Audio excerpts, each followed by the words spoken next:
Spurs Film Room is presented by SpursTube TV. Go ahead and check out the website and go ahead and smash that like button down below. Chant Go Spurs Go when you do. Smash that notification bell so you get notified when we go live and when we drop new content on the channel. Leave a comment if you agree with us, disagree with us. I want to know. Check out the Patreon link to the Spurs Film Room Patreon in the description below.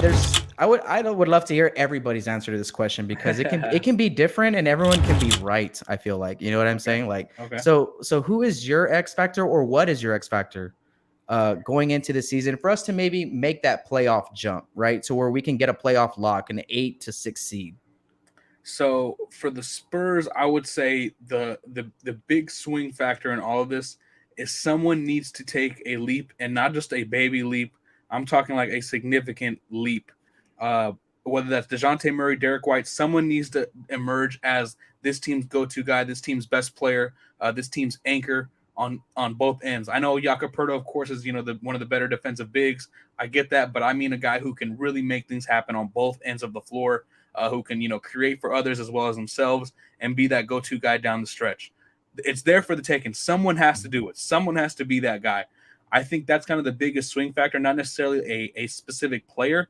If I was to kind of gauge that onto someone, I would actually say it's probably Lonnie Walker, to be honest, because everyone kind of discusses his ceiling and, hey man, this guy has this guy has that, he's uber athletic, he looks comfortable pulling up from mid range, but he hasn't been able to put it all together. If he can put it all together, San Antonio could have a really solid offensive piece on their hands.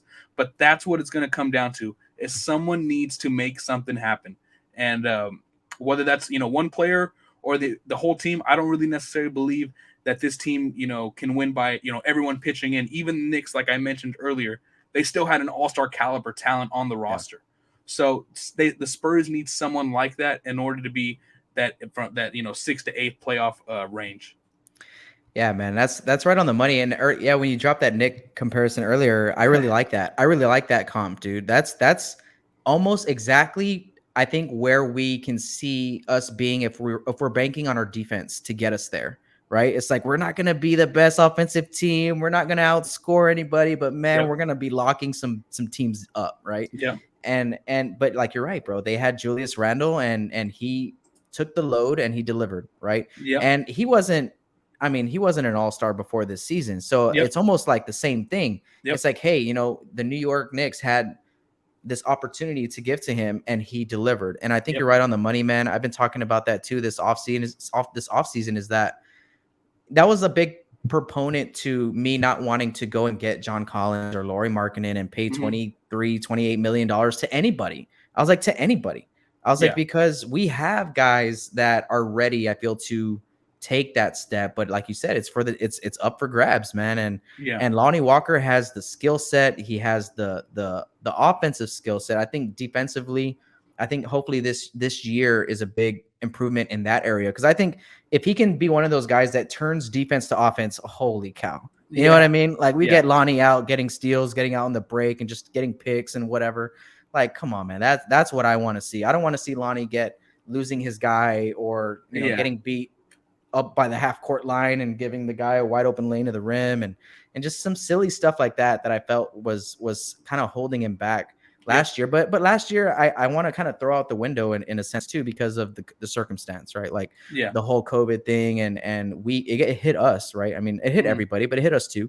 And I think it hit Lonnie as well. And I'm not sure if Lonnie got it or not. Nobody, I don't think, knows exactly, but he missed some games and something referencing last week's episode with Ty and Nick, they were talking about his role and how it always felt like it was never clear what we really wanted from Lonnie. You know what I mean? And to me, I was just thinking he needed to be like JJ Redick.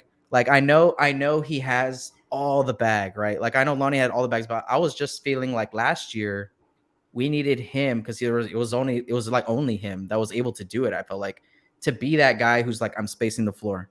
Like I'm just spacing the floor. I'm hitting down the threes. I'm hitting the threes. I'm not getting too complicated because I feel like that kind of hurts him. Like, sometimes he's not the best decision maker off the dribble, like I was saying earlier. And that's what I'm saying. We can run him off screens, coming off a down screen, ready to catch and shoot and kind of set him up in those ways. I feel like he'll be more successful. But he's definitely one of those guys, man, that can swing the balance of this team. if I was gonna put it on a player, I think it's Derrick White, right? You know what? And if I'm gonna put it on a thing, it's health. Mm-hmm. It's health, like you brought up earlier. The biggest X factor for the Spurs this season is health, is staying healthy, and I'm gonna combo that with Derrick White. If Derrick White can stay healthy, man, I think we don't. I think we're about to see Derrick White have the ball and let him be a creator on offense and also your number one guy or number two guy. I can really see that with Derrick. I think he's great off the pick and roll. I think he's smart with his decision making. I think that he can shoot the ball when I feel like this season he never got in his groove because I mean, if we talk about who got hit the most with like COVID and things like that, Derrick White and the toe injury, and he was just never able to really get going. And I think the moments that we did see him be successful, it was like in those moments where it was like he scored 20 some a game, you know, or whatever. He scored 20 points in that game. That Charlotte game comes to mind, that game where he and DeJounte both went off and they combined for like 50 some points. That is what I want to see. You know, like our offense being built around DeJounte and Derrick's strengths. You know what I'm saying? So to me, that's the X factor. If Derrick White can stay healthy, I don't think that we're lower than 10 or 9. You know what I'm saying? If Derrick White is healthy, I believe in Derrick that much, bro. I really do believe in Derrick that much, man. I've been high on him since the year DJ got hurt and he was thrown into the fire, bro. Like I remember talking about that and being like, guys, I know this sucks, right? Everyone was like heartbroken for DeJounte at that point. But then I was like, bro, I think that this guy Derrick White is ready though. Like I think he's actually ready for the opportunity. And that was 2-3 seasons ago. You know what I'm saying? And then he took us to the playoffs that year and against Denver. You know what I mean? We all saw what he did against Denver. He has that capability to put a team on his back. We just but we haven't asked that of him since. Yeah. You know, the following season we put him on the bench and give the role back to DeJounte. And I just think that lowered the ceiling of the team. To me, I was just like, bro, we're not going to be that good if Derrick's in this backup point guard role. That's why I'm really against it now, because it makes sense, right? You got 2 point guards, right? Stagger them, right? But I just feel like if you want the best team you can put on the floor, especially in the beginning of the game to start the game, which is crucial, you got to start the game right. You can't start the game like we did 2 seasons ago, right? Giving up all these buckets, you know what I mean? So I think that's more valuable than having him come off the bench. It's kind of my argument with Keldon too, right? Like Keldon's too valuable to not have start the game because he's going to go out there and start punching first. He's going to go out there and dunk over someone that's not ready or yell in someone's face who's, just, you know what I mean? Like he gives you that edge right off the gate. And I think that our team needed that from Keldon. And so that's what I would say, man. I would say it's Derrick. Yeah, Derrick White is definitely, I mean, he's going to be very important. Health is huge for him because he's been hurt quite a bit.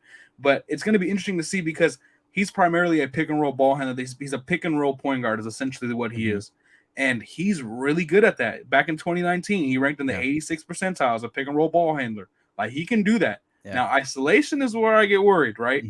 But luckily for San Antonio, I think although DeJounte's isolation numbers don't look great, he is a good pull-up mid-range shooter. Derrick can play off of that a little bit. I think Derrick off the ball can work. He's kind of one of the most versatile offensive players, if not the most versatile offensive player on the roster. So I definitely can see where you're coming from with Derrick White. I think Derrick, he can have a really big year as long as he's healthy. You add some shooters around him like the Spurs did. Hey, if Devin Vassell takes a leap or Keldon Johnson can, become a better spot-up shooter, or Lonnie Walker, you say you want him in that, running off screens, JJ Redick-esque role. Hey, maybe that works and the Spurs can make something out of it. I mean, it's possible for sure, especially with Derrick White, because Derrick is, like I said, he's probably the best player on the team, I'd probably say. So, I mean, proven, it could work. Right? Yeah, it could work. Yeah, proven, like, what he's actually shown, he's definitely that guy. DeJounte showed a lot this past season too, so he's right there with him. Yeah, Lonnie, I mean, I like him. I liked him in that role this past year. I think Lonnie would have been great in that role this season. Now, I don't want to put Lonnie in a box, right? You can't put Lonnie in a box, bro. He's just gonna jump out of it, right? It's like we know Lonnie. Yeah.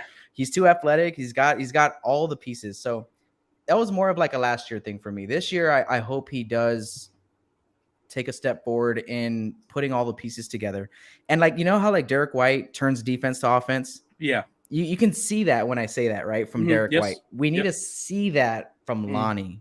We need to see that from Lonnie. And then I think he can take close to that all-star jump or most improved player jump or 6 men, type deal, depending on whatever the lineup is. Spurs Film Room is presented by SpursTube TV. Go ahead and check out the website and go ahead and smash that like button down below. Chant Go Spurs Go when you do. Smash that notification bell so you get notified when we go live and when we drop new content on the channel. Leave a comment if you agree with us, disagree with us. I want to know. Check out the Patreon link to the Spurs Film Room Patreon in the description below.